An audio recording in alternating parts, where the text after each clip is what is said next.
сол кісілерге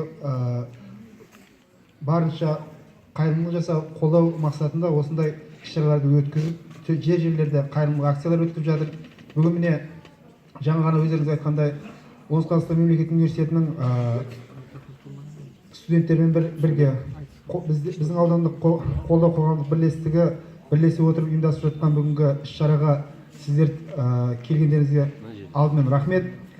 Өйткені қазір білесіздер, бұл кісілер қазір сахнаға шыққан азаматтардың әрбірі өзінің өнерін, осы өзінің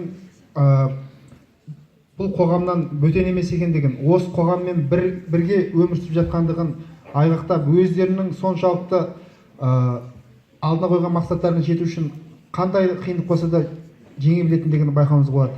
Әсіресе мына жастар, сіздерден өтінетінім, осы концерттің соңына дейін болып, біздің жанымызда жүрген әрбір мүмкіндігі шектеулі азаматқа қолдау білдіріп, кетіп бара жатқан кезде оларға мүмкіндігі барынша жол беріп, қолдау білдіріп отырсақ, олар өздерін осы қоғамның ажырамас бір бөлігі ретінде сезінетін болады. Елбасымыз Нұрсұлтан Әбішұлы Назарбаев